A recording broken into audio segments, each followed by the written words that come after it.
It's not very often that you end up with a typewriter that actually has Amazon reviews. Hey guys, it's Sarah from Just My Typewriter, and I bought a $13 typewriter at Goodwill.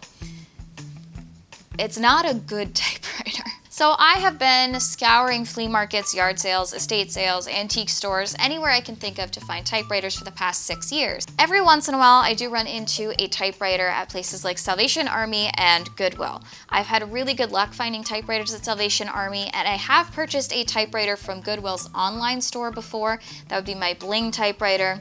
But it seems that Goodwill just really loves to give me typewriters that are kind of junky. I found this typewriter at my Goodwill. It was on the counter in the case. I was about to walk out of the store before I realized it was there. It was listed for $13 and I decided to give it a try. What I didn't realize when I got home, or until I got home, was that this typewriter is from 2012. This is the Royal Scrittore, something.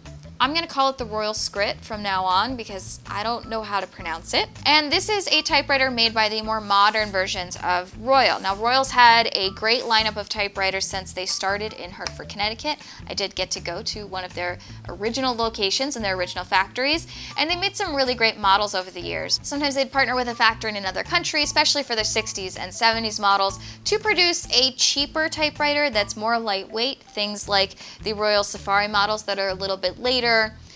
Some of your other Royals that are just a little bit more boxy looking from the 1970s. And they stopped making typewriters between the 90s and into the 2000s. But in 2012, they came out with another typewriter, the Royal Scrittore.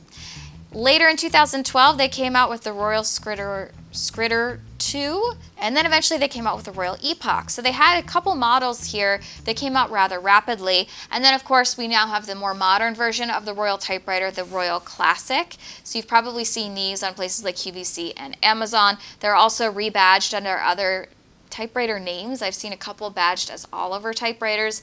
And these are technically branded as Royal typewriters, but they don't have the same construction you'd expect from a model from the 1950s. But I wanted to go through the process of learning a little bit more about this machine, because I do find it kind of fascinating that in 2012, a company would still be making new typewriters. So in doing some of my research, there are no models of this typewriter, the Royal Scrit, listed in the typewriter database. However, there are a few from the Royal Scrit Model 2, and I did find this really helpful and insightful article from Typewriter Revolution about using a Royal Scrit 2. Now, it has the similar body design to an Olympia Traveler C. It's got that more rounded edge to it, and this was released in 2012. This happens before the Royal Epoch, which is a more modern version of the Royal Scrit. That was released in roughly 2015, and that is often heralded as the worst typewriter ever made. A lot of collectors really hate the Royal Epoch, and I can understand why, having some experience with this Royal Scrit. So there isn't a ton of information on the Royal Scrit, and a lot of that has to do with the fact that this was produced in 2012, and they released a second model almost immediately after. Now, as a collector or as a person who buys things, if you release version 1 and then very rapidly release version 2, that must mean that version 1 was not great. And that's what I've kind of found with looking into this model specifically. I did find some other reviews on the Royal Scrit specifically. So I found this website called Low End Mac, and they did review a Royal Scrit model and they compared it to a Royal Epoch. They bought both of these typewriters new for some reason. They reviewed the Scrit against the Epoch and actually preferred the Epoch model for it being a little bit bigger, having a little less carriage inconsistencies while typing, and the Epoch apparently has a touch selector, which this model does not. It is a little bit heavier than the Royal Scrit and a little bit wider. So for the model that everybody seems to hate, the Royal Epoch, this has even less features and is less good. Now, the Royal Epoch is still available on Royal's website at $279, and they do have the Royal Classic now also listed on their website at $299. Again, I've seen some other models in this very same body style listed with all of our name badges on Amazon. And I did have a We Are Memories Keeper typewriter a few years ago. This was released by a craft company and sold at Michael's. I was not at all impressed with the the We Are Memory Keepers typewriter. Has a very similar construction to the Royal Classic. It wasn't very heavy. A lot of the metal in there is easy to bend, easy to fall out of the machine. None of the parts in the machine are really helpful for replacing parts in older typewriters. I did remove all of the springs from that typewriter. I used it as a parts machine, and that was very helpful because they don't make a lot of very tiny little springs for typewriters, so I stole all of them out of my We Are memory keepers. But otherwise, that machine was not really well built. The plastic shell was all one piece and very easy to break. And looking at the types of typewriters they're making now, it makes sense that a typewriter made only about 10 years ago would be kind of not so wonderful. And it's interesting, the wiki for Royal typewriters doesn't even list the Classic on their list of typewriters. It actually lists the Epoch as the last model produced by Royal in 2015. The other thing that I find so fascinating about this typewriter is that it's still available for sale on Amazon. Now, it's not available for sale on Amazon under the Royal name, but it is listed under a few other sellers, mostly under the seller called Fairy Tea, and they do have several listings of a typewriter that looks exactly like this. It is not labeled as the Scrit, but if you look at the photos, they've kind of blurred out the labeling on the typewriter itself that say Scrittore. These models are listed from 130 to 150, anywhere in there, and they do look very similar to this. What I found really interesting was reading through the description of these and then also looking at the reviews that other people left on this typewriter. They put a note on the typewriter itself: all products in the store are handmade. In order to achieve the old-fashioned effect, some rust spots, obvious sweat stains, and dust imitated on the product are intentional, not a quality problem, nor an old product. So for some reason, they're selling typewriters with dust, rust, and sweat stains on the typewriter itself. If they wanted to make it really authentic, they'd add tar stains to the keyboard. And then of course I went to the reviews. Now the reviews are mixed depending on which model you look at. They're ranging at about 2.5 stars out of 5. The 5-star reviews don't have any actual content in them. So if you look at a 5-star review, it's just a number. There is no paragraph associated with it, but the reviews that give it a 1 star are pretty detailed and interesting. So here is one that says, they say that these are new and made to look like they are old, but I'm not certain I buy that, but perhaps. But my unit, after taking a month to get to me, couldn't hold paper. The margins were set very wide and are only able to write on 1/3 of the paper with no way to adjust them. Typing was okay, but the capital letters were dropped the entire time, wrapped back up around, and returned for a refund. I think the title on this review really says it all. Awful product, don't buy this, find a typewriter on Marketplace. This is a cheap Chinese good with Chinese characters on the keyboard. It also takes 2 months to arrive, F-. Now I will say, mine doesn't have any Chinese characters across it. It does have some additional money symbols here on the top. I think that's is that a yen sign or a pound sign? Here's another 1-star review. Opened it, everything was filthy, did not even see that it worked, put it right back in the box and sent it back. So in looking at these reviews, a lot of them have issues with the shipping that it takes to get the machine there, and they're getting broken goods and goods that are dirty. Now I will say that mine is in pretty good condition. I did clean it, but I didn't find any dust in the machine itself. I would say that it might have not even been used at all when I received it.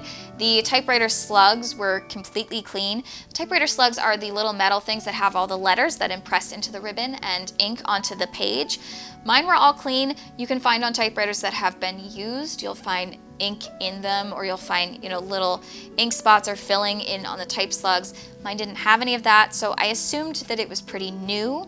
I will say, in cleaning it and using it a little bit, I did notice some of the inconsistencies that everybody else was mentioning. My biggest issue is actually the keys on the keyboard of this typewriter. They are square shaped and they're very sharp on the edges. This is an issue I have with some Remington models as well.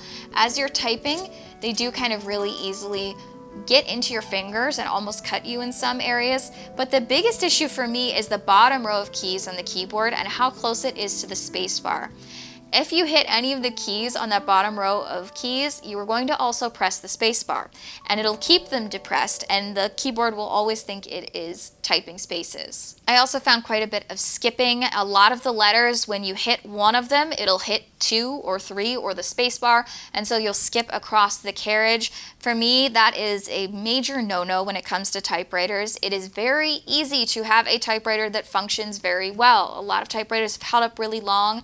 This model just kind of shows that you're kind of shoving a lot of things in there, and to make it more portable, you make everything really close together and out of much more lightweight materials. But if you make things like your keys out of really light bendable metal, they will bend, and it becomes very easy to hit more keys at once and get the whole typewriter out of whack. It does have a repeat spacer on the keyboard, which is kind of a nice feature. I do like this on some of these Smith Coronas from the 60s and 70s. And what this does is it repeats a bunch of spaces in a row. I don't know how useful it is, but it's kind of cool to have on this typewriter. I didn't have the same issue with margins. I mean, they're not the world's best margins, but they're not magic margins, so I'll take it. And overall, the construction of it, again, is just very cheap feeling. It is a very lightweight plastic, very lightweight machine, but the construction itself does not type well. In fact, here is a type sample.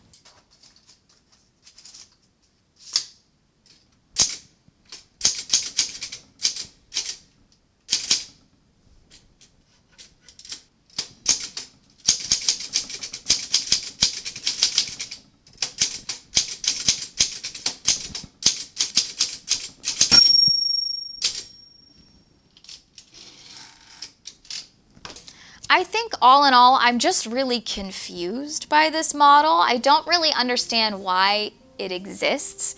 We have the Royal Scrit and the Royal Scrit 2 released in the same year. It almost makes it feel like the first model is a mistake or is missing certain things. And according to the reviews of later models made by Royal, like the Epoch model, it seems like even that was a better or more upgraded version of this first original model.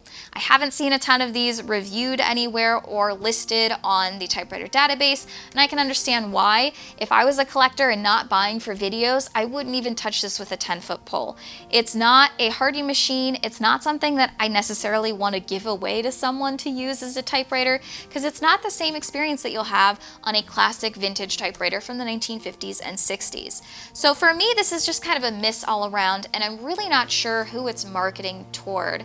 As you look at some of the more modern versions of typewriters, they're set at a price point that is really more technology based. A $300 new typewriter is comparable to something like a tablet or a phone or, some sort of tech piece or device. If I think about AirPods, and they're like $100. This is more expensive than a set of AirPods, and I don't really know who that's trying to market toward. If you are marketing toward children, you'd make them in more fun colors, more fun shapes. You might even make them as typewriter toys, which people have made over the years. If it's for a writer, it's not built to last really long or work really well.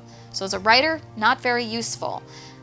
So I don't really get it. Like with all modern versions of typewriters, these are not going to replicate the feeling you might have on an actual vintage or retro typewriter. So if you're interested in getting a typewriter, I do encourage you to check out my Typewriter 101 series, where I talk about where to buy a typewriter, how it works, and all the basic maintenance you would need for an actual vintage machine from the 1950s.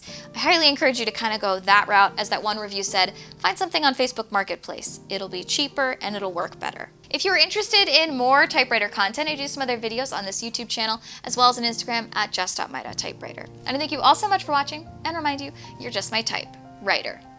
Now, what do I do with it? Because I don't wish it on anyone.